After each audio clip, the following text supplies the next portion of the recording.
السلام علیکم ناظرین، صادق نیوز میں آپ لوگ کا استقبال ہے۔ چینل پہ نئے ہیں تو چینل کو سبسکرائب کریں، شیئر کریں، کامنٹ کریں۔ ناظرین آئیے شب قدر کے بارے میں آج بتاتے ہیں۔ اس ویڈیو کو ضرور سنیں اور دوسروں تک ضرور پہنچائیں، بہت سارے لوگ اس سے محروم نہ ہو جائے۔ آئیے شب قدر کے بیان میں۔ رمضان المبارک کی راتوں میں سے ایک رات شب قدر کہلاتی ہے، جو بہت ہی برکت اور خیر کی رات ہے۔ کلام پاک میں اس کو 1000 مہینوں سے افضل بتلایا ہے۔ 1000 مہینے کے 83 برس 4 ماہ ہوتے ہیں۔ خوش نصیب ہے وہ شخص جس کو اس رات عبادت نصیب ہو جائے۔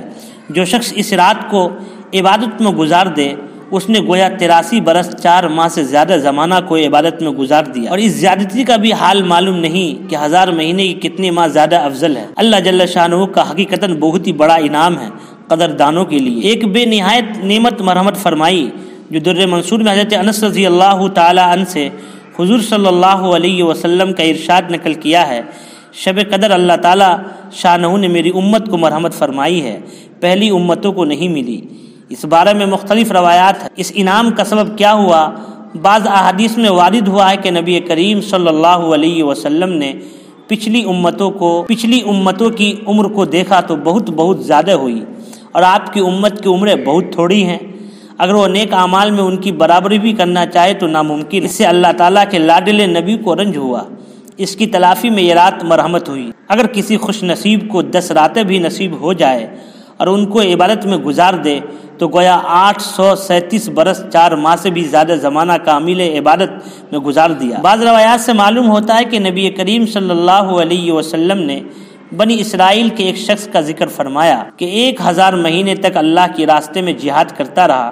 صحابہ کرام کو اس پر رشک آیا تو اللہ جل جلالہ عم نوالہ نے اس کی تلافی کے لیے اس رات کا نزول فرما دیا۔ ایک روایت میں ہے کہ نبی کریم صلی اللہ علیہ وسلم نے بنی اسرائیل کے 4 حضرات کا ذکر فرمایا: حضرت ایوب، حضرت زکریا، حضرت حزقیل، حضرت یوشع علی نبیہم صلاۃ والسلام۔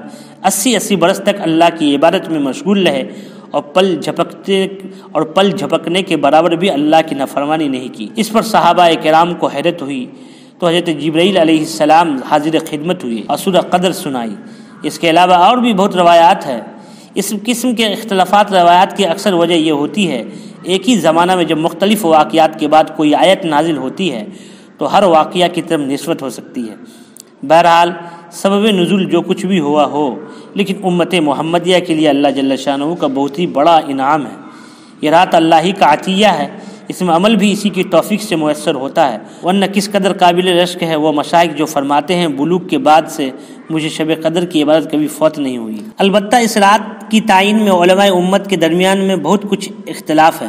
تقریباً 50 کے قریب اقوال ہیں، سب کا احاطہ دشوار ہے۔ البتہ مشہور اقوال کا ذکر عنقریب آنے والا ہے۔ کتب احادیث میں اس رات کی تفصیل اور فضیلت مختلف انواع سے اور متعدد روایات سے وارد ہوئے ہیں۔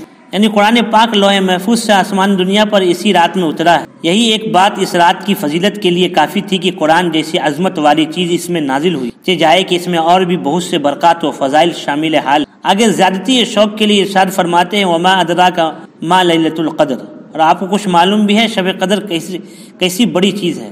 یعنی اس رات کی بڑائی اور فضیلت کا آپ کو علم بھی ہے، کتنی خوبی اور کس قدر فضائل اس میں ہیں۔ اس کے بعد چند فضائل کا ذکر فرماتے ہیں: لیلۃ القدر خیر من الف شہر، شب قدر 1000 مہینوں سے بہتر ہے۔ یعنی 1000 مہینے تک عبادت کرنے کا جس قدر ثواب ہے، اس سے زیادہ شب قدر میں عبادت کرنے کا ثواب ہے۔ اس زیادتی کا علم بھی نہیں کہ کتنی زیادہ ہے۔ تنزل الملائکہ، اس رات میں فرشتے اترتے ہیں۔ علامہ راضی لکھتے ہیں کہ ملائکہ نے جب ابتدا میں تجھے دیکھا تھا تو تجھ سے نفرت ظاہر کی تھی، اور بارگاہ عالی میں عرض کیا تھا کہ ایسی چیز کو آپ نے پیدا فرمایا جو دنیا میں فساد کرے اور خون بہاوے۔ اس کے بعد والدین نے جب تجھے اول دیکھا جبکہ تو منی کا قطرہ تھا تو جس سے نفرت کی تھی، حتیٰ کہ کپڑے کو اگر لگ جاتا تو کپڑے دھونے کی نوبت آتی، لیکن جب اللہ تعالیٰ شانہ نے اس قطرہ کو بہتر صورت مرحمت فرما دی تو والدین کو بھی شفقت اور پیار کی نوبت آئی۔ اور آج جب کہ توفیق الہی سے تو شب قدر میں معرفت الہی اور طاعت ربانی میں مشغول ہے تو ملائکہ بھی اپنی اس فقرہ کی معذرت کرنے کے لیے اترتے ہیں۔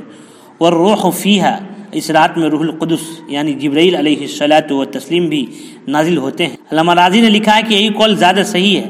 حضرت جبرائیل کی افضلیت کی وجہ سے ملائکہ کے ذکر کے بعد خاص طور سے ان کا ذکر فرمایا۔ بعض کا قول یہ ہے کہ روح سے مراد ایک بہت بڑا فرشتہ ہے کہ تمام آسمانوں و زمینوں کے سامنے ایک لقمہ کے بقدر ہے۔ تمام آسمان و زمین اس فرشتے کے سامنے ایک لقمہ کے بقدر ہے۔ تو دوستو اس رات کے لیے ہر انسان کو تیاری کرنی چاہیے، بہت فضیلت والی رات ہے۔